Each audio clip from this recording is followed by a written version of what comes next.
Welcome back for a new top 10 list. This time we are looking at, in my personal perspective, 10 underrated games for the PlayStation 4. As I've done all the others so far, and I could do another one of these in the future, there's many games, in my opinion, that are criminally underrated on the PlayStation 4. With that said, we have a total of 4 honorable mentions. Enjoy the music from in the background from Kena, Bridge of Spirits. First up of the honorable mentions, Darksiders Genesis. Great game, and I feel this game should get more love than it gets compared to the mainline games. Specifically, Darksiders 2 gets probably the most praise. I like this game. Keep in mind, though, Darksider Genesis, you're only probably going to enjoy it if you like games that play similar to that of like Diablo and stuff like that. So, but with that said, yeah, to me this gets an honorable mention. More people need to give this game a shot than they have. It basically got swept under the rug compared to the normal mainline Darksider games, just because the gameplay is very different and some of the characters. Next honorable mention, we have Dragon's Crown Pro, which is an interesting style game to say the least. One of the reasons I personally really like this, I like the unique art style. I like the world it sets up. Like it said, it's more of like a card-based type game, but not your traditional card-based game. Also, I'm surprised this game hasn't gone up huge in price as it is an Atlas game. With that said, I think more people need to give this game a shot as it's very unique and different from many other games on the PS4. I can't really think of any other game really that is quite the same as Dragon's Crown. Next honorable mention is arguably probably the most overlooked, or at least one of the most underrated fighting games on the PS4, and that is Omen of Sorrow. This game is interesting. Yeah, it's obviously a budget tile from how it plays, obviously more or less an indie developed fighting game. I like it though. I like some of the stages. I like some of also specifically some of the characters you play with.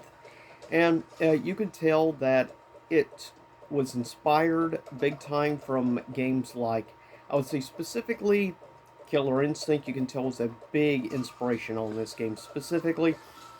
But I would even say elements of this, for some reason, even give me sort of like a vibe from, believe it or not, Thrill Kill, though it never got an official release. I feel like it may have played a little influence.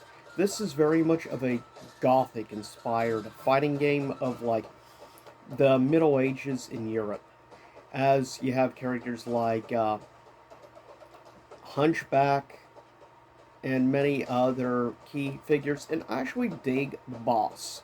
I think she's actually quite interesting and unique compared to many other bosses in fighting games of this most recent era of fighting games, personally. Her gameplay is very unique and different from many other fighting game characters. And in general, also I like the fact you actually get to unlock characters in the game by playing the game. That is something that is missing from many fighting games in this day and age, and I'm glad at least Omen of Sorrow. Also, I love the overall just gothic feel and the gothic environments in the game. Last of the honorable mentions is a really cool, basically mashup of a bunch of like mini games and stuff called the Bit Trip. Very interesting game. I highly recommend checking it out. Personally, it is definitely unique and different from many other games I have played of indie developed games. Now, my personal favorite is probably the Runner minigame is my favorite out of the bunch.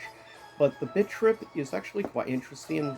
For the most part, you can get this game dirt cheap as it was released as a budget title. So, you know you're getting it very reasonable priced, and overall enjoy many selective, very different and unique indie games all mashed into one.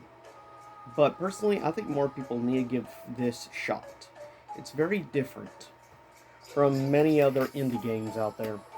Now for the actual top 10. First up, coming at number 10, As I've mentioned before, I personally feel this game has gotten way more hate than it deserves. For me, coming at number 10 is We Happy Few. This game is very unique and different. You can tell it was very much heavily inspired from games specifically like BioWare, or not BioWare, but of Bioshock.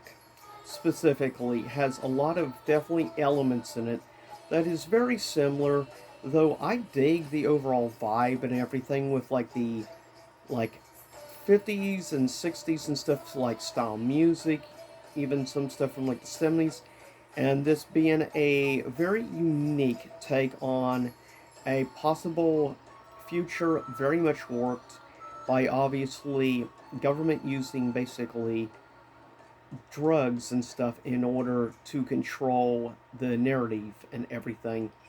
Definitely an interesting idea and take. There are definitely issues here and there, hiccups when it comes to frame rate and things like that. But overall, I give it a pass because a lot of the big issues earlier on in the game were patched out, so I think more people need to give this game a fair chance. Coming at number 9 is an interesting one based off of, obviously, the film franchise, John Wick, John Wick Hex.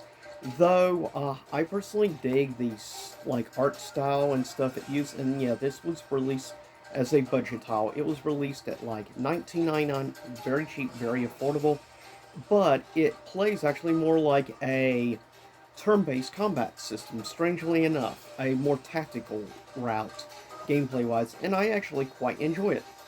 It's very unique and different. It's interesting art-wise. It tries to go for more of a, like, a cyberpunk setting, but with the unique art style mixed with the unique gameplay elements. I think this is a sleeper hidden gem for me. Coming at number 8 was one of my earliest Transformer, or in general, games I ever played on PS4. Transformers Devastation. This game is a blast to play, just a lot of craziness over the top. Is arguably, I think, artistically, the best looking Transformer video game out there. Story-wise, I personally prefer probably Transformers War for Cybertron is my personal favorite, but gameplay-wise, art style, the music, the characters, and the fact it actually got original voice actors back, really appreciate. And I loved actually the somewhat redesigned, specifically of characters like Soundwave is one of my personal favorites, as Soundwave is one of my favorite Decepticons of all time. But of course, also on the front there, you have Devastator, which is one of my all-time personal favorite things about Transformers was the Constructicons. But with that said, yeah, for me, it is actually a sleeper hidden gem, and it's great for any hardcore old school fans of G1 Transformers. Next, coming at number 7, the music is playing in the background from, for me, at number 7, and it is a really well polished game that was more or less a indie developed game, and it was actually released at almost a full price. It was released at, I believe, $39.99 for the base, and then like $49.99 for the deluxe. So yeah, on average, it ran about $10 to $20 less than the standard stereotypical AAA game, except you get a full package game at the beginning. Now, there were definitely some hiccups. Occasionally, at least 3 separate times when I did a playthrough of this game, it crashed, but nothing overall game breaking, and those issues have mostly been patched out over the past year.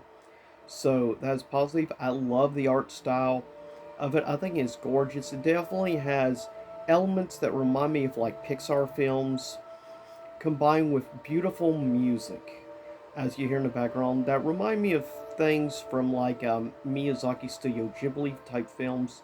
I love the overall like design. I like several of the creature designs, and some of the bosses are great. The main bosses, that's one of the big things for me, is the boss fights.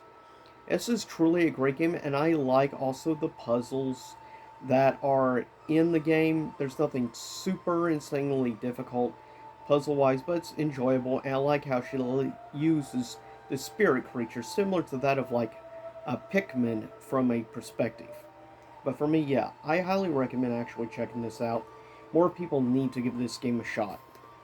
Coming at number 6 is arguably one of the, I think, most charming and one of the most unique and gorgeous looking platformers of the 8th gen. Tearaway is a great game. It was developed by the same people who made Little Big Planet, and I love the fact that everything looks like it's actually made out of paper. I love the art style they use, cel shaded style, unique, different bit compared to your stereotypical cel shade art styles. I like. I like how basically it feels like origami and stuff basically comes to life. I appreciate these unique artistic takes on games. And to me, Tearaway is a specific, really platformer from the 8th gen that really stands out on its own. It doesn't really feel like any other platformer out there of the time period.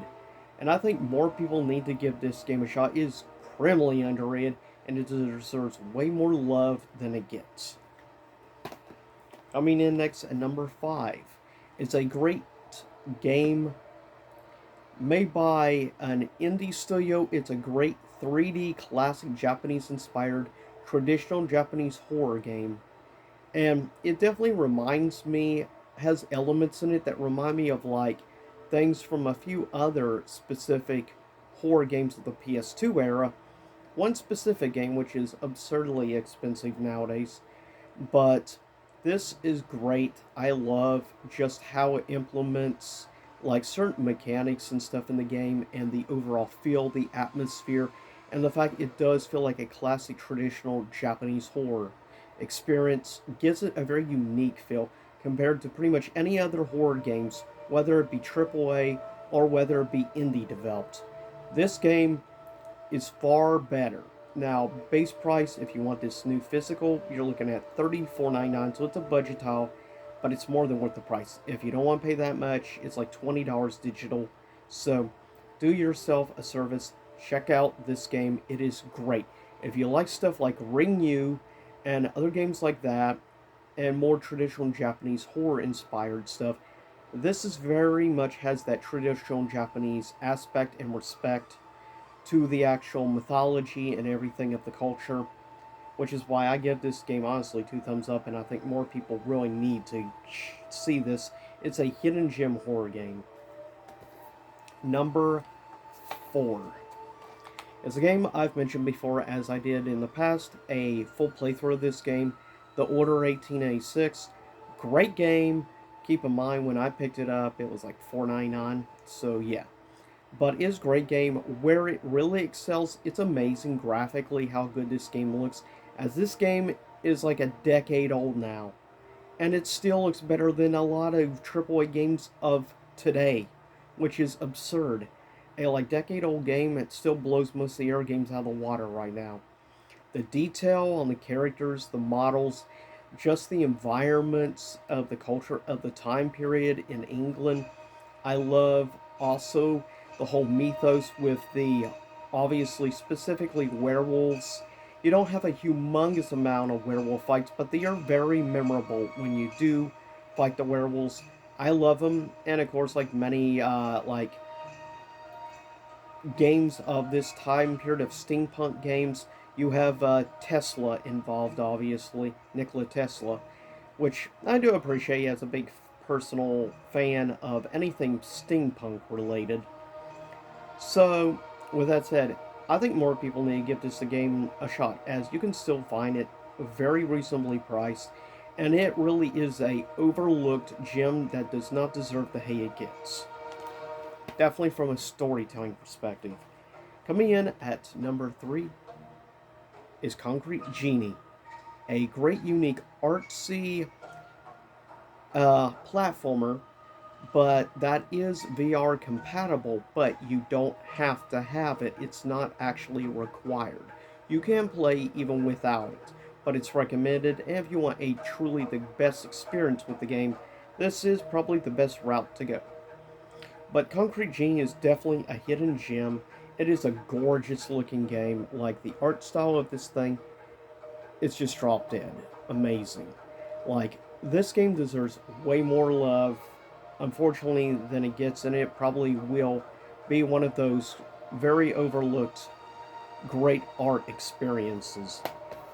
Coming in at number 2 is a game that's been around for a while, but still, it is probably one of the most underrated RPGs in the past 20 years, in my opinion, especially given how massive the world is. And I will argue it's one of the most underrated Capcom games, definitely, of the past decade plus. Dragon's Dogma, a superb game, and if you get a chance, I recommend checking out the animated series on Netflix of Dragon's Dogma. Great game, solid if you like art-wise worlds like Dark Souls and stuff, but with a little bit lower difficulty. Dragon's Dogma has you covered. If you like games like Dragon Age and stuff, I think you'll appreciate Dragon's Dogma. The world is great, and this is the best way to go, as graphically it's the best looking version and has all the DLC included. It is a massive, like, including all side quests and stuff, you're talking about like a 100-hour game. Definitely more than worth the asking price. Coming at number 1 is, I think, the most underrated horror game of the past decade. Pure and simple. It is probably easily my favorite overall indie horror game. It is my number 1 favorite 2D horror game of all time. Number 1 of underrated games, for me, is Darkwood. This game deserves so much more love than it gets. The storytelling is superb. The gameplay is great. The build-up, the atmosphere, the characters. Honestly, I could sing praises of this game for like 20 minutes, but I'm not going to, because I don't want to make a video that long. But with that said, seriously, if you've never tried Darkwood, get this game, try it, as it is always a very affordable game to play, and it's more than worth the asking price. On average, you can find this on sale for like $4.99 to $7.99. It's more than that asking price worth it. The music is great, the build-up, the atmosphere. You wouldn't think you could do such an atmospheric horror game in 2D setting, but, well, the creators of Darkwood did it, and they did it excellent. For me, this is in probably my top 5 most underrated horror games of all time. Easily. This game deserves so much more love than it gets. And it is great from the storytelling perspective. As I said, everything about it is very distinctive, and there's not really any other indie horror game out there like this at all. You won't find this experience with really any other game that I can think of. It's just that distinctive and different from any other horror game out there.